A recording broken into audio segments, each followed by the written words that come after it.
Buenos días, mi nombre es Leonardo Nicolás Zúñiga Domínguez y para el curso de tópicos avanzados en señales e imágenes les voy a presentar el siguiente tema que es Ultrasound Assisted Aberration Correction of Photoacoustic Imaging based on Angular Spectrum Theory. Bien, comenzando con la fotoacústica, esta ha sido vista recientemente como una técnica de imagen prometedora y que tiene diversas aplicaciones. Especialmente, por ejemplo, en el monitoreo de la vasculatura cerebral, donde lo que resalta es la aplicación en imágenes fotoacústicas transcraneales. Sin embargo, el desafío que existe actualmente es que muchas veces, o sea, realidad el tejido blando y el cráneo tienen propiedades muy diferentes en lo que se refiere a propiedades acústicas. Entonces, esto lo que ocasiona son fenómenos de reflexión, refracción o dispersión que lo que ocasionan en la imagen y en los resultados que se obtienen es fenómenos de aberración significativos que alteran justamente la precisión de estos resultados. Entonces se han desarrollado métodos, bueno, existen métodos convencionales como son los que utilizan algoritmos de delay and sum o enfoques basados en los que se asume que la propagación de estos rayos es recta, lo cual no termina siendo de todo preciso y no termina de solucionar la aberración. También existen otros métodos que utilizan Deep Learning para la corrección de aberraciones. Sin embargo, es importante notar que si bien es cierto muchas veces se obtienen buenos resultados con estas técnicas, estas dependen fuertemente de la data con la que se está entrenando. Y esto a su vez hace que la data con la que se vaya a entrenar haga que el modelo que se está utilizando no generalice bien el modelo y esto a su vez puede ocasionar que en otras situaciones los resultados no terminen de ser los esperados. Bien, continuando con el fundamento matemático. Entonces, el método propuesto se basa en el teorema del espectro angular, que básicamente nos indica que para medios homogéneos la onda de superficie se puede descomponer en la suma de varias ondas planas. Eh, entonces, el problema con esto justamente para medios heterogéneos es que cuando se tiene un medio distinto, bueno, una sección distinta con propiedades acústicas diferentes, como lo puede ser velocidad del sonido, ocasiona desviaciones o debido a la refracción o difracción que ocasiona justamente estos cambios.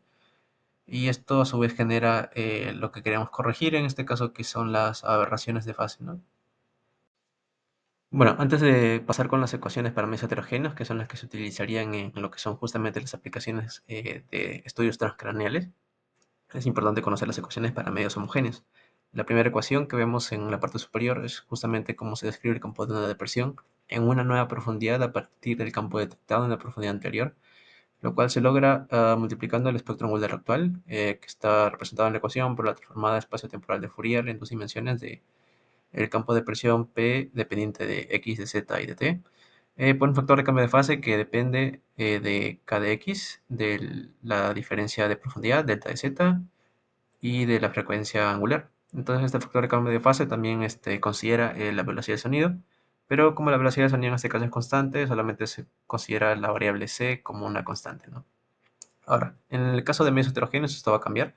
En este caso ahora vemos que el alfa de C ya no es solamente un alfa de C, sino que es un alfa de C, pero esta variable C que representa la velocidad de sonido depende también de la posición, depende de la posición lateral que es X y depende de la profundidad que es Z. Esto también cambia un poco cómo se realizan las transformadas, es decir, ya no se utiliza una transformada de dos dimensiones, espacio-temporal, sino que se utiliza primero una transformada de una dimensión en el tiempo y luego se utiliza recién una transformada de una dimensión en el espacio, ¿no? En X. Y bueno, también se cambia un poco la definición del factor de cambio de fase, ya que ahora es alfa dependiente de un valor de velocidad de sonido que ahora depende también del espacio, desde las posiciones de X y de las posiciones en Z. Ahora, los pasos que hay que seguir es justamente estos que se muestran en el diagrama. Primero tenemos que identificar qué tipo de medio estamos utilizando, ¿no? Si es homogéneo, simplemente utilizamos las señales fotoacústicas y reconstruimos la imagen considerando las ecuaciones para medios homogéneos con una velocidad de sonido constante. Y justamente ahí acabaría el proceso para ese caso. Sin embargo, esto no es lo que queremos para las aplicaciones que estamos buscando. Lo que se hace es utilizar señales de ultrasonido y se parte de una velocidad de sonido constante, reconstruyendo la imagen de ultrasonido. Entonces, se extrae solamente la interfaz en la primera iteración, que es la superior a la interfaz la que está por encima justamente de esta parte que divide el cráneo, y se actualiza el mapa de velocidad del sonido con esos valores, ¿no? Entonces,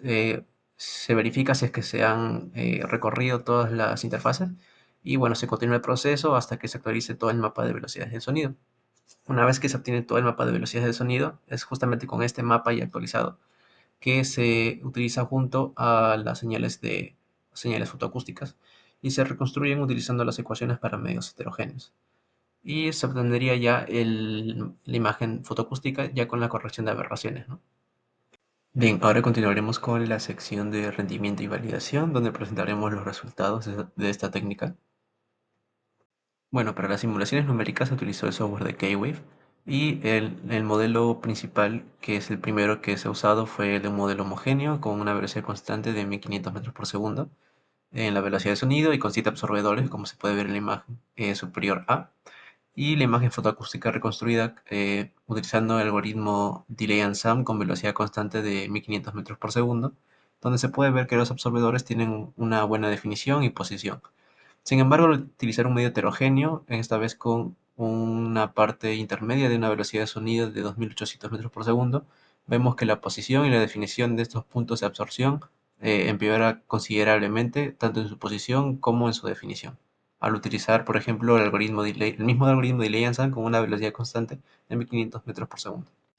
También se calcularon algunas métricas, en este caso el error de posición y el SSIM o Structural Similarity Index, en este caso para el método de velocidad constante, utilizando un algoritmo de Delay and Sum con velocidad de 1500 metros por segundo, el método de superposición de rayos rectos o SRA y también el método propuesto. Entonces, en el método de velocidad constante vemos que el error es mayor que en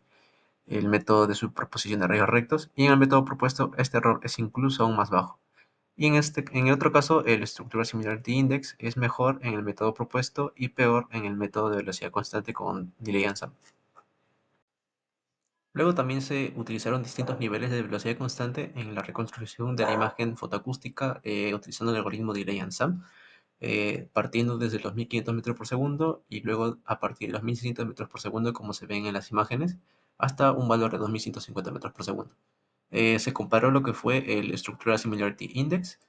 también comparándolo con el método de superposición de rayos rectos o SRA, y también el método propuesto, ¿no? Entonces vemos que con el método de velocidad constante, el mejor valor que se obtiene de SSIM es de 0.68, que es bastante mejor a lo que sería con una velocidad constante de 1500 metros por segundo, pero esto sigue siendo inferior a lo que es el método propuesto, que alcanza un valor de 0.71.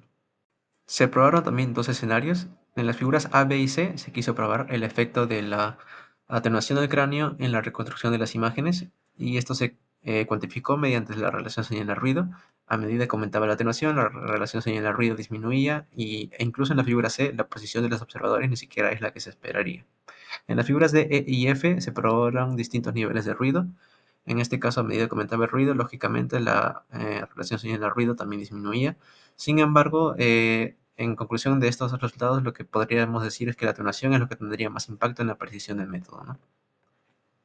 También se hicieron unas simulaciones en un fantoma, que en este caso estaba construido con unas varillas de carbono que representaban los absorbedores, una placa acrílica que representaba el cráneo y en este caso agua representaba lo que era el medio.